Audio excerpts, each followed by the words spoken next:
Hi, and welcome back to Brief Recaps. The movie begins with a young man running away from a mob of flesh-hungry zombies. He quickly checks his back to confirm his own eyes, and in disbelief that he's really being chased by these undead freaks, he looks at his watch and screams because they're making him late for work. We're then taken back a year in time when our main protagonist, Tendo Akira, is starting his first ever corporate job. He appears to be very cheerful as he can't stop smiling. We also see that Tendo was an athlete in college and gained numerous awards. All ready to go, he takes one last look at himself in the mirror before leaving his apartment. At the bottom of the stairs, he greets an old man who doesn't know why he's so cheerful since it's early on a Monday. Excited more than ever to start his thrilling first full-time job, Tendo says good morning to every person he walks past on his way to work. At the office, Tendo introduces himself to his new colleagues and proudly states that he will be joining the commercial production division right away. He also reveals to everyone that he played as a wide receiver in college, so he has some strength too.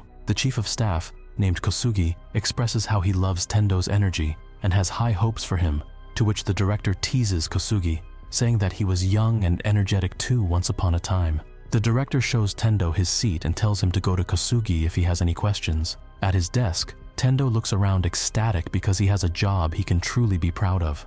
A friendly co-worker sitting across from him introduces herself as Otori and says that she's one of the producers here.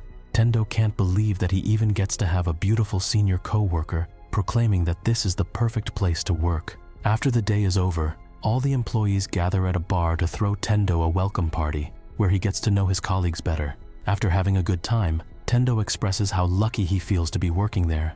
However, at that moment, Kosugi wraps the night up. Tendo cheerfully says, "I'll see everyone tomorrow for a great start." However, Chief Kosugi tells him no, and that he will be coming right back in tonight. Tendo thought he was just joking, but he was actually being dead serious. The whole night at the office, heaps of work get dumped onto Tendo's desk. Something doesn't feel right to him, but he says to himself that overtime on the first day isn't that unusual. However, the next day his workload is even greater, and since he had to pull an all-nighter, he struggles to get through it all. After practically living in the office for 3 days straight, Tendo can finally go home, but he can barely walk straight. Even his old neighbor is surprised how long it took for Tendo to come back. As soon as Tendo gets through the door, he flops straight into his bed, devastated that what he believed to be the perfect workplace is actually toxic as hell. The following days, history repeats itself as Tendo is overwhelmed with unfair workloads. He remembers how the job description stated that it's a workplace that feels like home, where everyone gets together even on their days off, but didn't think it was meant so cold and literal.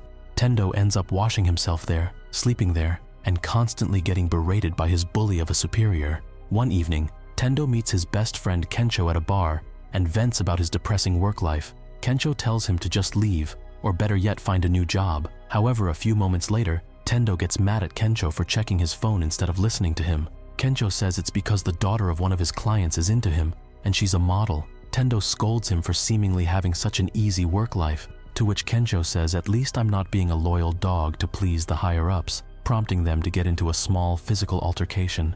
The following day, Otori notices an exhausted Tendo staring at her, so she approaches him and asks if he's okay, remarking that he's looking kind of pale. Tendo brushes it off, saying he's fine, and that he's just impressed the way she just does what she wants. However, Otori reveals that's not how it actually is, as what most people really want to do just falls on deaf ears. At that moment, her superior calls her over, so she hands Tendo the fresh juice she was holding as a treat, and kindly tells him to take a break. But not even 5 minutes after Kosugi appears and scolds him for not finishing his work, even though it isn't due for another 2 days. Furthermore, Kosugi says that being a college athlete doesn't make Tendo a star, as that stuff means nothing in the real world. Alas, Tendo doesn't have the courage to leave the company because in Japan, it is very difficult to find a good job, and so, this is how Tendo's work life goes. Day after day, he's exhausted and depressed, to the point that he wished the safety barriers weren't there when he was waiting for his train one day. However, it is then we see a single zombie strutting behind him, though Tendo doesn't notice. The following morning, we see that Tendo's apartment has become a complete mess. He wakes up to his alarm and says to himself, "I don't want to go," repeatedly, but little does he know he will never have to work again. A depressed Tendo reluctantly trods down the stairs, but is stopped in his tracks when he sees something very peculiar. Tendo asks the old man what's going on, but gets no response, and it is not until the old man turns around, he realizes something is seriously wrong. Now a zombie, the old man begins rushing towards Tendo, who screams and runs back the other way as fast as he can. Although when he reaches the top of his stairs, he's met with more flesh-hungry zombies forcing him to go further and further up. We then get a little deja vu as Tendo sprints away from the mob of zombies, worried about how he's going to be marked late for work as we saw earlier. Tendo makes it all the way to the roof, barely managing to escape the huge mob by climbing over the fence. However, on the other side, he turns around to see a plane going down right over his head. He then looks at the landscape engulfed in thick black smoke and zombies at every single turn, mauling people in the middle of the street. It is at this moment Tendo thinks in his head, "So today, I don't have to go into work." He then celebrates with a huge smile on his face from ear to ear, cheering because he's free from being the corporate drone he was turned into. It's day 1, and Tendo recalls that he hasn't had a single day off for an entire year. Thirsty from all the celebrating, he gets a drink from his bag to rehydrate himself, but then thinks of Otari as he remembers it was her who gave it to him and hopes she's all right. Tendo then sends her a message, and to his joy she responds back sharing her location with a text saying, "Come here." Meanwhile, we see a pregnant lady watching news about the zombie outbreak. She begins panicking since they can't even go outside to get food, and her husband tries calming her down. A few moments later, a cheerful Tendo appears at their window and asks if they want anything from the store. Stunned, the man asks if he could get them a cup of ramen and his wife asks for some fruit. Jittery as a bug, Tendo says okay and climbs down the pole like a Walmart Spider-Man. He then gets on his bike and plays some happy music through his earphones before riding off, weaving through the scattered zombies on the road. However, when Tendo turns around, he screams and pedals faster as he realizes the zombies are right on his tail. After gaining a little distance, he screams at the top of his lungs to Otori that he's on his way to her. After finding her apartment building, Tendo heads straight to her door, but gets no answer when he rings the doorbell. He pulls on the door and goes inside since it was unlocked, calling Otori's name as he walks down the dark hallway. When he gets to the living room, he becomes uneasy as the place is a mess. But at that moment, Otori grabs his leg and hugs him, relieved that he's here. Tendo asks if she's alone, and terrified she says, "No, he's here." Tendo then turns around to see a zombie in a bathrobe, who he then recognizes as the director from work. In order to save Otori, Tendo rushes at the director and accidentally rips off his wig, but then flies into the desk from a strong blow. Tendo then remembers what he learned in his college football days and charges at the zombie director, pushing him into the wall. Otori then bashes him on the head in a fit of rage, as he told her he would leave his wife for her but never did. However, as it turns out, the director managed to bite Otori as she suddenly begins turning. It only takes 30 seconds until Otori is now another freakish monster, and of course she tries to bite Tendo, who fends her off without trying to kill her because of his feelings for her. Before leaving, Tendo looks at Otori for the last time, and even though she's just a decomposing shell of her former self, he says how he always thought highly of her and grew to love her as he remembers the few good memories at work together. When he gets back to give the groceries to his neighbors, they're nowhere to be found, and the apartment is completely trashed. When Tendo arrives home, he thinks about Otori and what she said at work about them not getting to do what they truly desire. At that moment, Tendo decides to start writing a list of 100 things he wants to do before becoming a zombie, such as dyeing his hair and getting stuff from the store without caring about the price. Tendo starts off by cleaning his room, and once that was finally complete, he goes to the supermarket and fills his shopping cart with expensive foods and beverages. After being chased out by some store worker zombies, he changes his hair and paints a huge self-portrait on a skyscraper. Tendo then finds a motorcycle he always wanted to ride and lights some fireworks off by the Tokyo Tower. However, while looking at the fireworks, he spaces out and then writes down what he wants to do next. It's day 5 and Tendo is having himself a little rooftop barbecue with the steak he got from the supermarket. However, he soon realizes that he has no sauce or seasoning, and he ends up deciding to go back to the store as he doesn't want to waste something so delicious by eating it plain. While getting the seasoning from the store, he suddenly hears a clattering noise behind him. Tendo goes to investigate, but is met with a kick from a girl in a motorcycle helmet. She asks if he's been bitten, and Tendo confirms that he hasn't. Tendo looks around for zombies and asks why she's here, but when he turns around to see her taking a drink,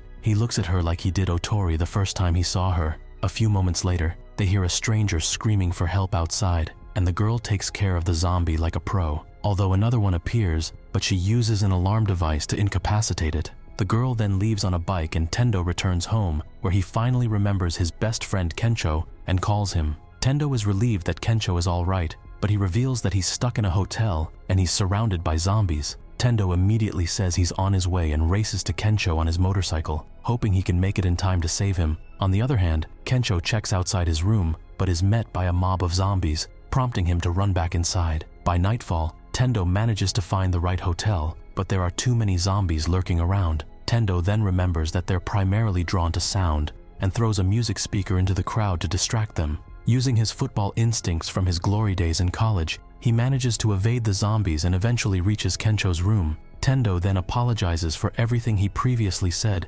admitting he took his frustrations out on him, and Kensho accepts his apology, just glad to see his best friend alive. The pair then manage to escape via the roof and make their way to the nearest bar to celebrate their victory. Kensho cooks a fabulous meal, and they drink some beer to wash it down. Kensho reads Tendo's to-do list and remarks how he's pretty far from 100, but after noticing that one of his goals was to find his best friend and apologize properly, Kensho gets a little emotional and calls him the real hero, not just for saving him, but for finding himself again. A few moments later, Tendo shows Kensho the next thing he plans to do, which is to become a superhero and save everyone. The next morning, Kensho is woken up by the news and finds out that Tokyo is on the verge of its essential infrastructure collapsing. Later, Tendo suggests they go to a certain aquarium equipped with shark suits, designed to protect your entire body from sharks, because to be a hero, you need a suit that protects you from evil. Kensho thinks it's a great idea, and Tendo suggests to gather some supplies for the trip. As they gaze at the zombie-ridden streets, Tendo notices an RV he likes, but Kensho pulls him away as the alarm would attract all the zombies. Suddenly they hear a vehicle crash, a bus full of passengers. Most of them get mauled by zombies. However, Tendo manages to save a few, including the girl from earlier with the motorcycle helmet. Tendo overhears the driver talking about a safe place, which turns out to be the same aquarium he and Kensho planned on going to. Together, they all decide to leave for the aquarium at first light, as it sounds safest there. Meanwhile, we see the driver hiding a bite wound on his hand. To kill time, the group get drunk and ask each other questions about their personal lives. Kensho leaves with the two women, and Tendo is left alone with the motorcycle girl. However, a few moments later, they hear a nasty gurgle, and they turn around to see the driver has turned into a zombie. He charges after the pair, but his attention is quickly diverted by Kensho and the girls, who are trying on flight attendant costumes to entertain him. The zombie driver attacks one of the girls, and before they knew it, he bites into the other one. Kensho escapes the room and hides, but the zombie finds him once again. Luckily, he remained dead silent, and the zombie driver was diverted by some music on the speakers. Tendo then finds Kensho. Meanwhile, the motorcycle girl is pursued by the flight attendant girls that are now flesh-hungry zombies. Kensho gets the RV started outside, and Shizuka decides to go with them as Tendo begs her to hurry. All safe, the three of them begin their journey to the aquarium, and the motorcycle girl formally introduces herself as Shizuka, so they can stop calling her "Hey you." On the way, Tendo brings out a bottle of champagne he got from the supermarket and suggests they stop at a hot spring close by to enjoy it. Shizuka says no because they are stinky, but after smelling herself, she recants as she doesn't smell the best either. It's day 7 of the apocalypse, and Kensho decided to dye his hair blonde. The three friends feed the street dogs before heading to the river to practice yoga on their surfboards, although Kensho ends up falling off his board, making Shizuka and Tendo laugh like crazy. After they go sky gliding over the vast country, and at sunset the group eat their delicious cups of ramen. To finish off the night, they set off some fireworks, and by morning they arrive at the hot spring. While relaxing, Shizuka thanks Tendo for helping her at the store that one day, and after playing in the spring, everyone goes right to sleep except Tendo, who stays up a little longer. It's day 10, and the three friends finally reach the aquarium as they see it just overhead. However, the van suddenly skids on the road and they get into an accident. As it turns out, there were spike strips and nails placed on the road. After some hours, Tendo awakens to a familiar face, his bully superior Chief Kosugi from work. It appears that Kosugi organized his new business here, but now wants Tendo along with Kensho and Shizuka to join them. Kosugi then asks if Tendo would like to meet their security team, which turn out to be a crowd of flesh-hungry zombies that Kosugi uses to scare off robbers and criminals. He further remarks how the zombies make a great labor force as they work without complaint, and appreciates how Tendo was that way too. Kosugi says how he always knew that Tendo would become his right-hand man someday, and would be pleased to have him back by his side once again. He tries persuading Tendo to give up on his list, and in return, him and his friends will be safe. At supper, Kensho, Shizuka, and other workers get the plain and cheap food, while Kosugi and his lieutenants enjoy the delicacies with Tendo being his lapdog waiter. Tendo's former neighbor tells Kensho and Shizuka that he might have a way out of here, and while everyone's sleeping, he leads them outside. At this moment, we get a glimpse of a gigantic shark. The man shows Kensho and Shizuka the cars they can use to escape. Meanwhile, workers are unloading the trucks when a zombie jumps out of one and bites a worker. The crowd of zombies Kosugi showed Tendo immediately swarm the workers, and all hell breaks loose as the facility starts becoming overrun. Kensho finds Tendo and shows him that he fixed the RV. All they have to do is load it and go. However, Tendo says it might be best to stay here together, much to Kensho's surprise as Tendo despises Kosugi. Meanwhile, Shizuka enters the RV and sees the list of unfulfilled tasks Tendo left on the table. She then returns to the aquarium and asks Tendo to leave with them again, to which Kosugi mocks them, saying a bunch of weaklings like them need him to survive. Shizuka says that we're just zombies if we stay here anyway, making Tendo finally see sense as he recalls the moments he felt like utter garbage. At this moment, Kosugi tramples on his to-do list, and finally Tendo stands up to his superior as he trips him over and picks up his list, declaring that he is resigning. However, just a few moments later, a massive horde of zombies burst into the room. People scatter in every direction and Tendo saves 2 of his former colleagues. Only a few out of many make it to safety as they lock the door behind them, and as they move further into the aquarium, they end up by the shark tank. Kensho gets into an altercation with Kosugi and bumps into the glass, prompting the giant shark to leap from the water and swallow one of the workers whole. As you might have figured, this is no ordinary shark, as it's become infected after feasting on zombies. Everyone becomes hysterical. However, Shizuka says not to panic since it has no mobility without water, but just a few moments later, legs begin popping out from the bottom of the shark, and once mobile, it hunts down the helpless pack of humans. Now split up, Tendo notices Kosugi in deep trouble and decides to help him, despite his disgusting behavior towards him. Before Tendo leaves, Kensho points to the shark suit and says, "A superhero needs a suit, right?" Tendo puts on the shark suit and immediately gets to saving Kosugi, kicking the shark just in time as it was about to eat him. The undead shark attacks Tendo, but this time Kensho comes to the rescue and rams the shark with a forklift. Tendo finds Kosugi surrounded by a crowd of zombies and tries to save him again, but it looks like a lost cause, so Kosugi just says best of luck to Tendo before leaving. As Kosugi hides, Tendo fights off the mob of zombies in his protective shark suit. Things are looking bad for them until Shizuka appears with 2 megaphones, distracting the zombies with loud music, helping her friends get to safety. She lures the zombies away and throws the megaphones into the shark tank, and the zombies aimlessly walk past her into it. After, Kensho comes running and points at the shark he trapped by ramming it with the forklift. At that moment, Kosugi appears and sarcastically rejoices at the victory. That is until the zombie shark breaks free and sends Kosugi flying into the wall.